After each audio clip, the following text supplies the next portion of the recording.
Leeds United's promotion run is in potential danger because whilst we knew that Pascal Struijk was out for a bit, we didn't know quite the extent to which that was happening. In Daniel Farke's presser yesterday, he said that it could, in theory, be less than a fracture and he'd be fine, or it could be a fractured foot and that would end his season.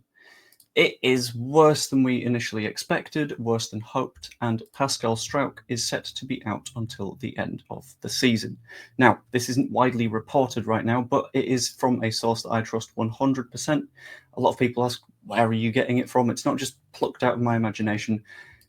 This guy got the Somerville fee and structure spot on a couple of days early, helping me to get that story out a little bit before even like the main media lots. And he also knew that there was going to be no movement in January early as well. So that's how you know that we can completely trust this source. Before I get into absolutely everything, I'm going to very quickly do a shout out to Match Bingo, who are the sponsors of this channel, of this video.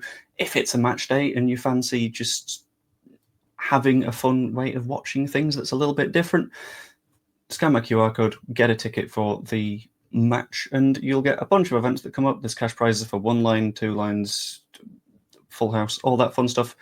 And yeah, make sure that you are 18 plus if you're going to be playing, and be gamble aware. There's a link to that in the description down below as well. Just make sure you're looking after yourself. Let's hop into the actual bit of news itself, though. Struijk visited Thorpe Arch earlier on today and was seen not only with crutches, which you'd think maybe that's fine, he's keeping the weight off his foot, that'd be completely cool, but with a protective boot on, which is never an especially promising sign. But again, that is potentially what if it's just a protective measure.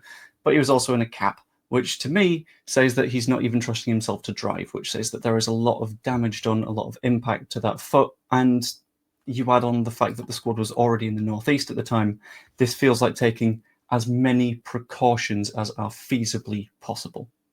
Now, beyond this, and this is unconfirmed, but again from a very, very trusted source, I've gotten from a different nugget of information that he has in fact fractured the bone in his foot, that these are not just precautionary measures that are making sure that everything is completely okay.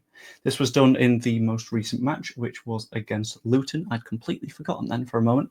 But in this instance, he will have gone for a scan earlier today, seen it, gone, that's not great, and not travelled, which makes sense because, again, you don't want to cause any more problems to that foot, because long-term, you're going to want him back next season. And if you worsen a fracture, then it can become in a situation where it just doesn't heal at all.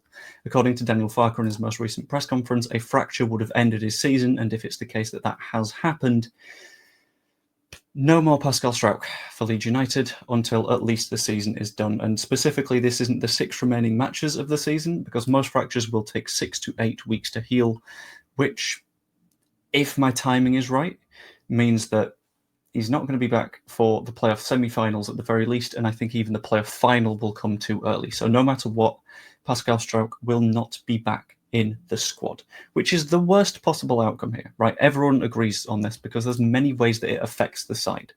First of which is not even an on-pitch tactical sort of perspective of it, but it's the loss of a captain. Pascal Struijk is such a fundamental part of the way that Leeds United play a lot of the time, just mentally, in addition to tactically. Tactical conversations, they come in a moment.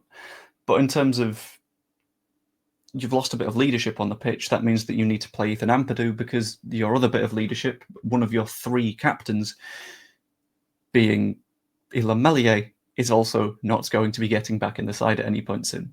Also leaves us relatively thin at centre-back, because our other options are Joe Rodon, Ethan Ampadu, Max Boba can play there. James DeBio is your next one down the line. Sam Byram can, in theory, fill in there, as can Josh Gilavogi.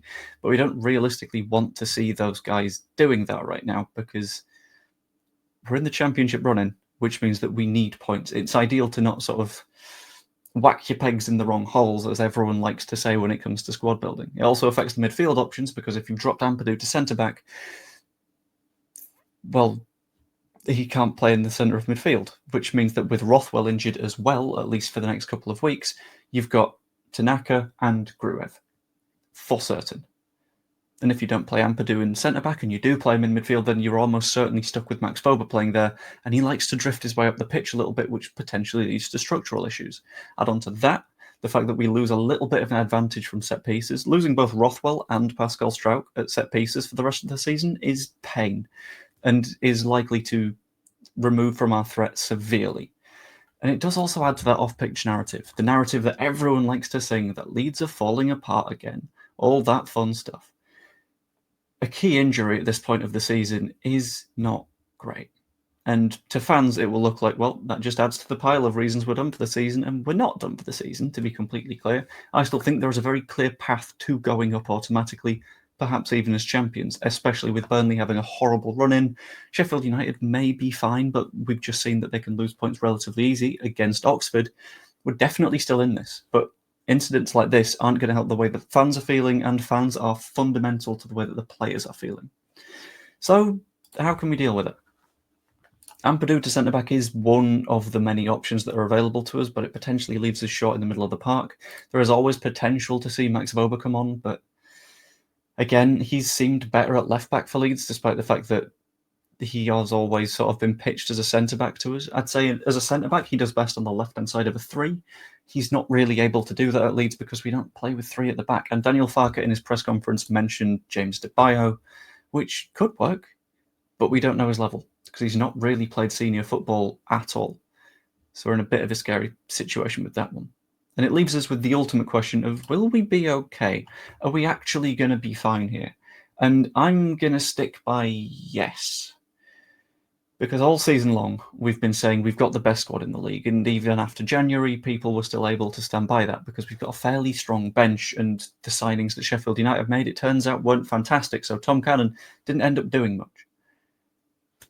But it does add a little bit of fear.